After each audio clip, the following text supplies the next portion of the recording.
Welcome. DI के इस नए सेशन में आप सबों का स्वागत है।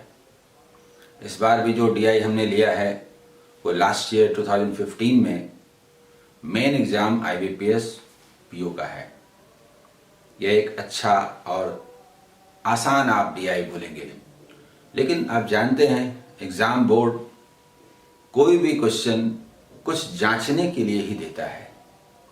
इस डीआई का महत्व इस बात में है कि आपको फास्ट कैलकुलेशन करने आता है या नहीं, एवरेज की आपको समझ है कि नहीं, अप्रॉक्सीमेशन करने आता है कि नहीं और परसेंटेज निकालने आता है कि नहीं, आपका बेसिक कैलकुलेशन कितना स्ट्रांग है और ये सारे कैलकुलेशन आप कितना फास्ट कर सकते हैं। इसी संदर्भ में, इसी नज़रिए से हम लोग इस पूरे सीन को देखेंगे। तो आइए पहले हम लोग क्वेश्चन पर बात करते हैं। Data related to the number of candidates appearing for an entrance test from various cities in lakhs. In lakhs. 6 different cities हैं A, B, C, D, E, F और उनमें लाख में कितने कैंडिडेट्स बैठे अपीयर हुए 2 years में, 2012 में और 13 में। ब्लैक वाला जो लाइन है वो 2012 का है और रेड लाइन है वो 2013 का है। वाई एक्सिस पर नंबर ऑफ कैंडिडेट्स हैं और 1 इंटरवल का मतलब 5 यूनिट है और 1 यूनिट का मतलब 1 लाख है, यानी कि 5 लाख, 10 लाख, 15 लाख, 20 लाख, ये वाई एक्सिस पर है और एक्स एक्सिस पर डिफरेंट सिटीज हैं। जो लोग पहली बार देख रहे हो, देखिए मेरा ये अप्रोच होता है कि कोई भी हो, हालांकि जो पिछले एपिसोड्स होते हैं उनको जरूर देखना चाहिए, वो देखने से कंटिन्यूटी आती है, लेकिन फिर भी अगर पहली बार भी देख रहे हो तो उन्हें ये समझ में आना चाहिए और जो लगातार देख रहे हैं उन्हें तुरंत में पकड़ में आना चाहिए। इन 2 चीज़ों को ध्यान में रख करके ही मैं कोई भी एपिसोड बनाता हूं। तो जो नए लोग हैं, पहली बार देख रहे हैं, वो भी समझ लें कि ये यूनिट्स का बड़ा महत्व है, ये इंटरवल का बड़ा महत्व है। 1 इंटरवल मीन्स 5 यूनिट्स, 5 यूनिट्स और 1 यूनिट का मतलब 1 लाख, तो ये 5 लाख, 5 लाख, 5 लाख, ये लाख्स में है। 2 डिफरेंट ईयर्स को दिखाया गया है वाई एक्सिस पर, हाइट के रूप में, नंबर ऑफ कैंडिडेट्स के रूप में, cities A, B, C, D, E है। अगर समझने का सवाल हो तो देखिए सिटी ए से 2012 में 30 लाख कैंडिडेट अपीयर हुए एंट्रेंस टेस्ट में, जबकि उनकी संख्या बढ़ के 40 लाख हो गई 2013 में, 12 से 13 में। और ऐसा ही डिफरेंट सिटीज से इन दोनों वर्षों में हुआ और उसका ये लाइन डायग्राम है। अब तो ये जो ग्राफ है ये पूरी तरह समझ में आ गया होगा सबों को। अब चलिए हम लोग चलते हैं क्वेश्चंस पर। फर्स्ट जो क्वेश्चन है, देखिए, what is the respective ratio of the number of candidates appearing for the entrance test from city A in 2013 का मतलब ये 40 and city E and city E in the same year, city E in the same year. तो in the same year city E कितना है 37.5, यानी कहने का मतलब 40:37.5। ये एक सामान्य सवाल है जिसको कोई भी बना सकते हैं, सिंपल क्वेश्चन है और कोई भी स्टूडेंट इसको सॉल्व कर सकते हैं। लेकिन जैसा कि मैंने पहले कहा, how to simplify quickly, fastly, ये बड़ा मायने रखता है। आइए हम लोग जो मेथड लगातार यूज करते आ रहे हैं उससे बिना कुछ खास कैलकुलेशन के आंसर हो जाएगा। अगर 5 यूनिट प्लस पर हो तो डबल करते हैं, पता है, बस सिर्फ डबल कीजिए ही, करते ही जाइए, खत्म हो गया। इसका डबल 80, इसका डबल 75, इसका डबल 160, इसका डबल 150, बताइए 16:15। क्या कोई कैलकुलेशन करना पड़ा? Answer is 16:15। इस डीआई का महत्व कैलकुलेशन में है और हर जगह यही बात है कि how to calculate fastly, quickly, इस पर कंसंट्रेट कीजिए। समझ गए? Next question, what is the average number of candidates appearing for the entrance test from all cities together in 2012?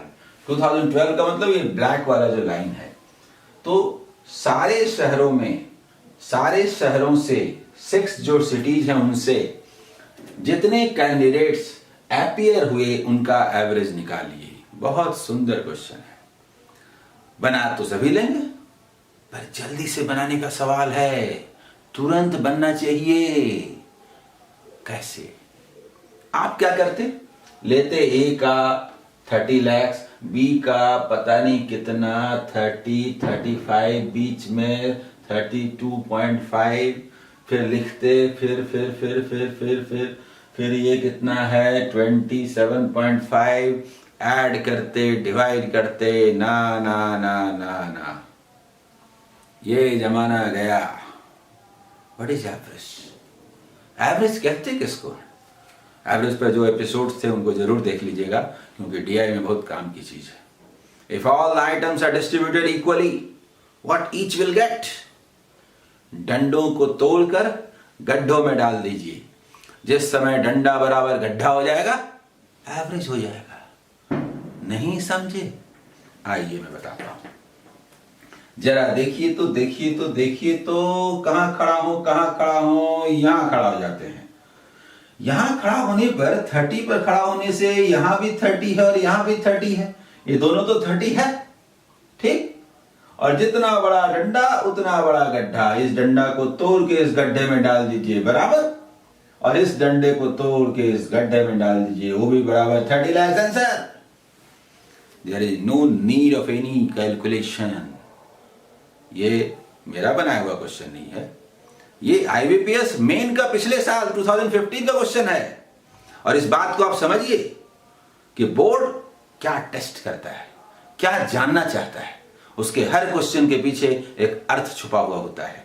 वो अर्थ जो आपकी योग्यता की परख करता है, जो कि उसको बैंक में चाहिए या उस इंस्टीट्यूट में चाहिए जिसके लिए कि वो आपको बहाल करना चाहता है, रिक्रूट करना चाहता है। समझ में आया? एक एवरेज मान करके और डंडा बराबर गड्ढा। ये कोई जरूरी नहीं है कि सब बराबर हो जाए। अब मैं इस बात को थोड़ा आगे बढ़ाता हूं। इसका आंसर तो हो गया 30 लाख, इसमें तो कोई बात नहीं।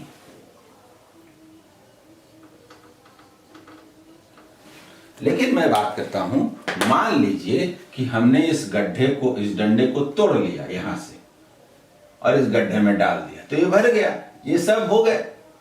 और मान लीजिए कि ये गड्ढा 1 यूनिट का है और डंडा 1 ना होके 2 होता। 1 है तो तोड़ के डाल दिए तो खत्म। मान लीजिए कि ये डंडा इतना बड़ा होता, ये यहां होता, तो ये 2 डंडा टूटता, 1 डालते गड्ढे में, सब भर जाता, तो एवरेज 30 हो जाता और एक डंडा बाकी रहता है। एक डंडा का मतलब 5 लाख, और इस 5 लाख को बांटते इन 6 सिटीज में, तो 5/6 मिलता। 30 and 5/6 आंसर होता। नहीं समझे? 30 and 5/6 आंसर होता। There is no need of any further calculation। इसीलिए बराबर हो ही जाए कोई जरूरी नहीं, पर क्या फर्क पड़ता है बराबर हो या ना हो, हम लोग बराबर कर देंगे। ठीक है? समझ गया मैं क्या कहना चाहता हूं? Next, the number of candidates appearing for the entrance test from city D in 2013, from city D in 2013, ये दोनों सेम है। 35 okay. Is what percent more than the number of candidates appearing for the entrance test from city C in the same year? Approximately निकालना है। For the same year मतलब 2013 कितना है? 32.5। Again calculation, ये 32.5 का कितना परसेंट है, नहीं पूछा है, कितना परसेंट मोर है, तो हटाइए ना भाई, 2.5 मोर है बोलते हैं ना, नहीं समझे, ये 35 है ना, तो इस 35 से हमें क्या मतलब है, मोर से मतलब है, मोर कितना है 2.5, 2.5 इज व्हाट परसेंट ऑफ 32.5। देखिए ऐसे मत करने लगिएगा, ऐसे तो एग्जाम ही खत्म हो जाएगा, ये कोई कैलकुलेशन का तरीका नहीं है, मैं बहुत पहले से बोलता आ रहा हूं, इसको छोड़ दीजिए, भूल जाइए, ये जमाना गया, ऐसे कैलकुलेशन नहीं होगा। तो कैसे होगा, बस 5 at the unit places, double कीजिए, डबल कीजिए, 2.5 का डबल 5 और 32.5 का डबल 65, फिर 5 आ गया, फिर डबल कीजिए 10, फिर डबल कीजिए 130। कितना सुंदर लग रहा है कि सामान का दाम 130 रुपीज हो और कोई बोले मैं 10 रुपीज डिस्काउंट दूंगा, तो बोले भाई 10% भी नहीं दीजिएगा, 10% तो 13 होता है, आप तो 13 तो दे नहीं रहे, आप तो 10 दे रहे हैं, अच्छा ठीक है, 1% का मतलब 1.3 और बोलते हैं 13 8 104, 8% भी नहीं दीजिएगा, 8 से भी थोड़ा कम दीजिएगा, थोड़ा आइए तो 8 से थोड़ा कम, 8 से थोड़ा कम का मतलब क्या है, 7.7, 7.7% इज द आंसर। बोलिए समझ में आया। अगले क्वेश्चन की ओर हम लोग चलते हैं, जो हमारा फोर्थ क्वेश्चन है, देखिए, what is the respective ratio of the number of students appearing for the entrance test from cities B, C and F, B, C and F, B, C and F in the year 2012 to, तो 2012 में देख लेते हैं, to the number of students appearing for the entrance test in the year 2013 from the same cities, cities same है B, C, F, 2012 में जो total number है और 2013 में जो टोटल नंबर है, दोनों के बीच का रेशियो लेना है। समझ रहे हैं, क्वेश्चन आसान है, कैलकुलेशन होना चाहिए ना, ये जो पूरा डीआई है कैलकुलेशन के लिए है। बी सी एफ, आइए बी सी एफ, ब्लैक वाला बी सी और ये एफ, इस तीनों को ऐड कीजिए। कैसे ऐड करें, तो ये 32.5 लें, ये 25 लें, पता नहीं कितना है 27.5 लें, जोड़ दें, नहीं बिल्कुल नहीं, इधर आइए, देखिए क्या करना है। हम लोग सोचते हैं कि ये थोड़ा सा जो हाफ डंडा है इसको तोड़ लेते हैं तो यहां हो गया, और इस गड्ढे में भर देते हैं तो यहां हो गया, दोनों 30-30 हो गया। काश ये भी यहां होता तो ये भी 30 होता, तो 90 होता, तो 5 कम है तो 85। बोले समझ में आया कि नहीं। एवरेज निकालते नहीं हैं, सम के लिए एवरेज के कांसेप्ट का इस्तेमाल करते हैं। इस डंडे को तोड़ के भर दिया तो दोनों 30-30 हो गया, और मैं सोचने लगा कि काश ये भी 30 होता तो 90 ना होता क्या, लेकिन ये तो 5 कम है ना, तो 85 है। इन्हीं सिटीज से 2013 में देखिए, जरा एक झलक देखिए, बी सी और एफ, देखिए ये देख के क्या लगता है, बी सी और एफ देख के क्या लगता है, बी सी और एफ को देख के क्या लगता है, लगता है कि ये दोनों को ये डंडा तोड़ के गड्ढे में भर देंगे तो 35 नहीं हो जाएगा, तो 35 70 हुआ, और ये तो सुंदर सा नंबर है 30, 100 बोल देते हैं ना, 100। बात अभी खत्म नहीं हुई है, कैंसिल करें, 5 का पहाड़ा पड़े, अरे नहीं आता पहाड़ा, डबल कीजिए ना, डबल, ये देखिए खत्म। 5 से कभी कैंसिल नहीं करते, जैसे ही डबल करते हैं करने के लिए कुछ रह ही नहीं जाता है। 17:20 इज आंसर। समझ में आ रहा है। और अभी लास्ट क्वेश्चन थोड़ा देखिए, if the total number of candidates appearing from all the cities together in 2014, 14 तो था ही नहीं, ये तो 12 का ग्राफ है, ये रेड वाला ब्लैक वाला 12 का ग्राफ है, 13 वाला जो ग्राफ है वो रेड वाला है, ये 14 कहां से आ गया। चलिए पढ़ते हैं, फिर आगे फिर से पढ़ता हूं। If the total number of candidates appearing from all the cities together in year 2014 is 10% more, 10% more then in 2013। अच्छा 2013 में जो टोटल नंबर था, यानी रेड वाला जो आपको दिख रहा है, उससे अगर टोटल नंबर जो है वो 2014 में नेक्स्ट ईयर अगर 10% ज्यादा हो तो बताइए then what is the total number of candidates in the year 2014। Question clear हुआ? 2013 में इन 6 सिटीज से जो टोटल नंबर ऑफ कैंडिडेट्स थे जो कि एंट्रेंस एग्जाम में अपीयर हुए, उनका पूरा सम ले लें और उसको 10% इंक्रीज कर दें, तो वो जो नंबर आएगा वही 2014 का आंकड़ा होगा, डाटा होगा। तो क्या करते हैं, 2013 का सबको ऐड करते हैं। कैसे ऐड करें? ये 40 है, ये बी वाला कितना है वो 37.5, ये कितना है, मन ही नहीं कर रहा करने का, हट, ऐसे थोड़ा किया जाता है। देखिए जो काम करना होता है ना, करने का मन करता है, जैसे ही करने का मन नहीं करे समझ लीजिए कुछ गड़बड़ है। सबको ऐड करना है, अरे ऐसे थोड़े ऐड करते हैं। देखिए कैसे ऐड करते हैं। रेड वाला को देखिए तो यहां खड़े हो जाए 35 पर। देखिए, अरे वाह, ये डंडा को तोड़ के इस गड्ढे में डाल देते हैं। वाह, दोनों यहां आ गया, वाह। और इस डंडा को तोड़ के इस गड्ढे में डाल देते हैं, ये भी यहां आ गया। ओफो, सब के सब 35 हो गए, सिर्फ इसको छोड़ के सभी 35 हो गए। नहीं, जैसे भी लीजिए, इस डंडे को तोड़ के इस गड्ढे में डाल दिया और इस डंडे को तोड़ के इस गड्ढे में डाल दिया। ये 4 और यहां तो है ये 5, जो 5 जो डाटा है वो 35 पर आ चुका है, सिर्फ इसमें बाकी है। ये भी आधा तोड़ लेते हैं तो ये भी हो जाता है, यानी 35 into 6 plus 2.5। सुनिए, मल्टीप्लिकेशन आना चाहिए। 35 into 6 पसंद नहीं है।